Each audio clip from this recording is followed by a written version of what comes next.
About 2 days ago, Omoyele Sowore posted on his Twitter page of how the Nigerian police invited him for interrogation.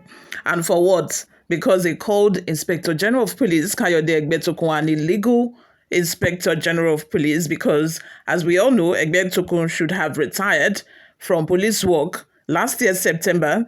But because this is the anointed son of Tinubu, Tinubu had to find some way, to extend his stay in office even after attaining the 60 years, mark for retirement, the 60 years age mark for retirement. Egbetokun still remains the Inspector General of Police, and one way or the other, they found their way to constitute a new law, to accommodate him. And now Egbetokun is fighting Omoyele Sowore for calling him an illegal IGP and then also accusing him for resisting arrest and for failing to obey instructions, from the Nigerian police. This morning, there have been reports that Sowore has been transferred to Lagos State and he's been taken to court this morning. And the question on everybody's lips is, won't Tinubu be shocked, seeing his IGP, his anointed son, fighting Sowore? Or this is just an instruction that have been given to Kayode Egbetokun that is now carrying out? We have more details in the rest of this video, but before we go into all of that, if this is your first time here, you have not subscribed to this channel, what are you doing? Please give this video a massive thumbs up. Leave your opinions in the comment section below. Don't forget to subscribe and also follow us on all social media platforms as well. We are on TikTok, Instagram, Facebook, and here as well. So please subscribe and stay tuned.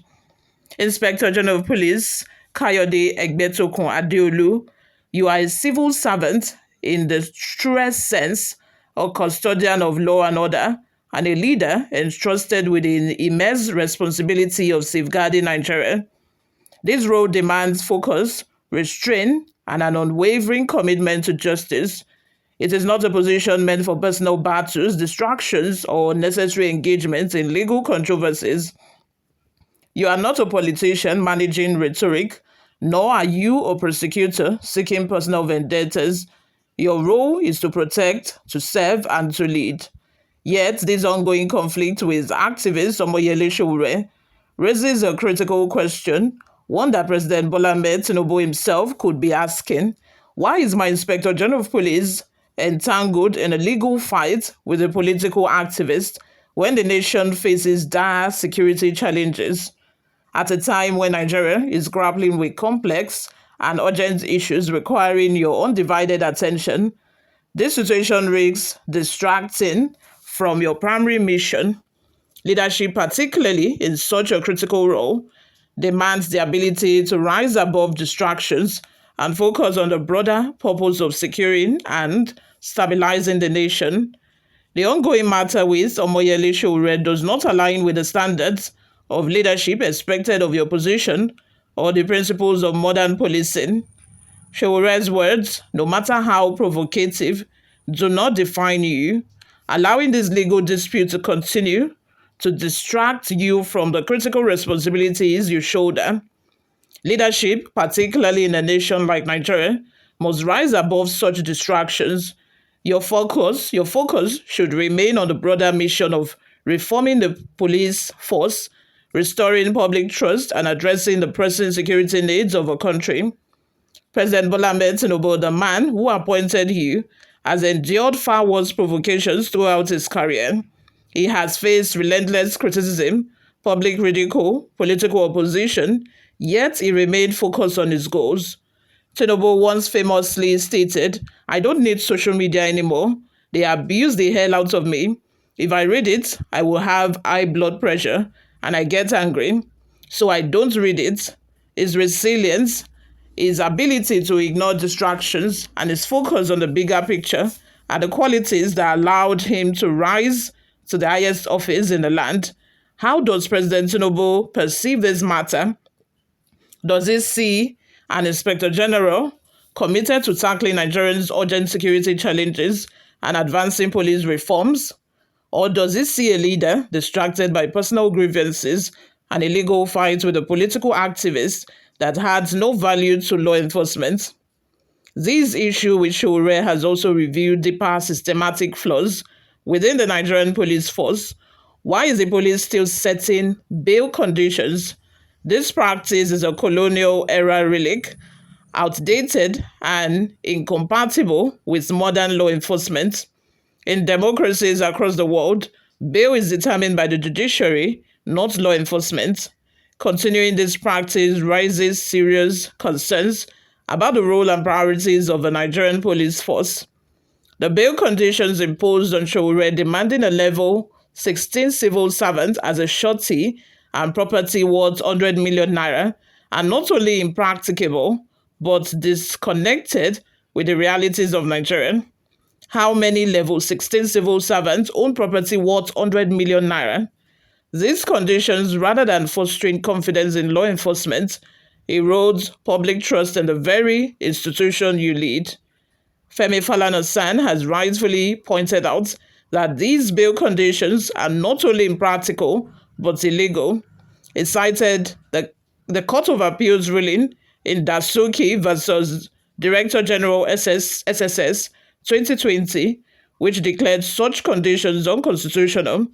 Insisting on these outdated practices paints the NPF as an institution disconnected with its duty to serve the people. It is time for the Nigerian police force, under your leadership, to align itself with global policing standards.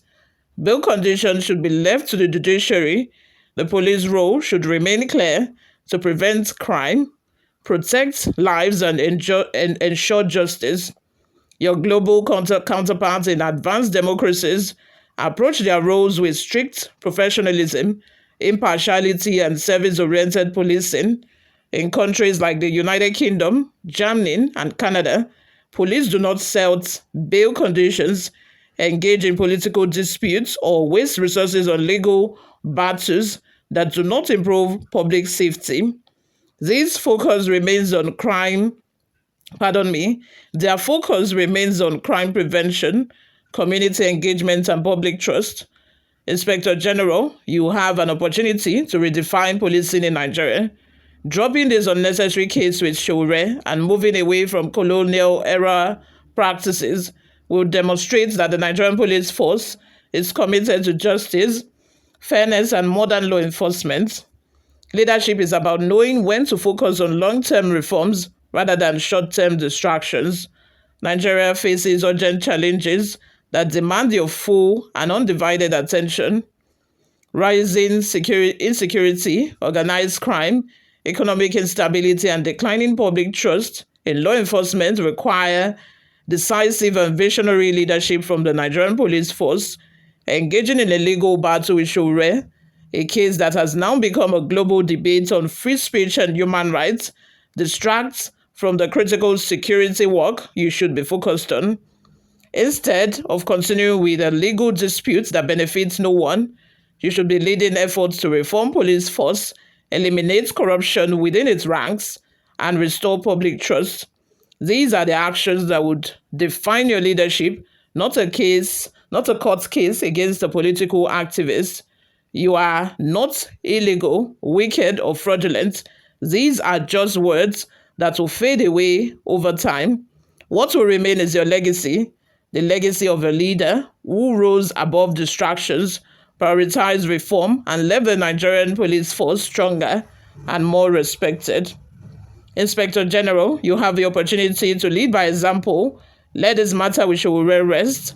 Reform the system to ensure that the police no longer set bail conditions.